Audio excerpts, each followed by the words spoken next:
C'est l'action qui a fait chavirer de bonheur le Parc des Princes, à l'instant où le prince du parc survole de toute sa classe une finale de niveau international. Denis Charvet vient de placer une accélération foudroyante qui le propulse de l'autre côté de la ligne d'essai toulonnaise. Denis Charvet sur un nuage qui crève l'écran. Et pour cet exploit, il est élu talent d'or de la finale par les téléspectateurs d'Antenne 2.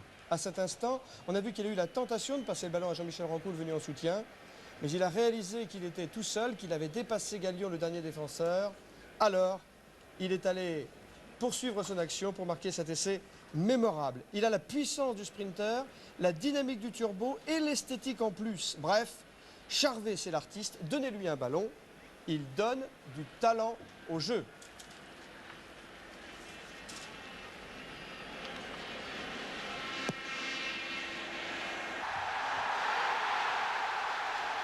Voici maintenant l'action qui symbolise l'évolution du rugby moderne. Nous sommes entrés dans une nouvelle ère hier soir, celle des 5 entraînements par semaine, celle du défi physique entre des joueurs qui sont préparés physiquement comme des professionnels par des professionnels de la préparation physique. C'est-à-dire, ça donne un rugby bulldozer dont la figure de proue est le deuxième ligne de Toulon, Yvan Roux, impressionnant de puissance, capable précisément de progresser ballon en main en restant debout le plus longtemps possible pour assurer la continuité du jeu. C'est le tournant du match et c'est pourtant la première minute du match. C'est le premier essai de Toulouse, mais c'est un essai typiquement toulonnais. C'est Toulouse qui bat Toulon à son propre jeu et dans ces conditions, le sort du match est fixé. Je crois que l'essai de Lahirle témoigne encore de l'évolution du rugby. C'est un pilier qui se trouve au départ de l'action. Lahirle, vous le reconnaissez avec son bandeau autour de la tête.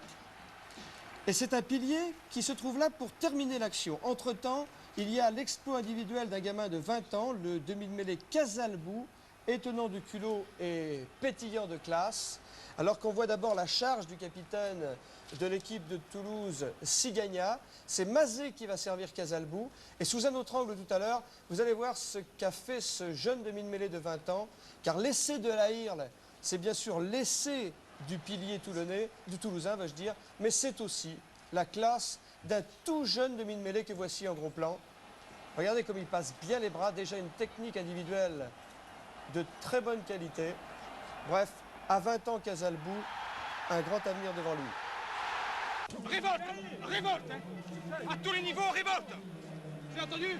On est dominé, ils nous refoulent à chaque fois chez nous. Impensable. Par contre, sur les renvois longs, il faut jouer sur les renvois longs. Il faut jouer sur les renvois longs. Ouais, d'accord. La dernière révolution de Jérôme Galion qui joue son dernier match hier. Aucune pression. D'accord, de la révolte et de la pression sur eux. Il n'y a pas de pression, de la pression sur eux. Quand Toulon s'inspire du jeu de Toulouse maintenant, la révolution effectivement c'est quand Toulon renonce au môle pénétrant pour oser le jeu déployé. La révolution c'est quand Toulon renonce au bras de fer pour un rugby de mouvement. La révolution c'est quand Toulon fait donner les trois quarts et laisse un peu les gros soufflets. Bref, la révolution c'est quand Toulon met son rugby derrière devant et à ce jeu-là, Toulon a manqué l'occasion, une occasion perdue pour une finale perdue. Enfin, l'image de cette finale, l'image choc, c'est la grande colère du Toulousain Mazet, comprenant qu'il risque d'être remplacé à cause de cette blessure et qu'il ne veut surtout pas quitter le terrain.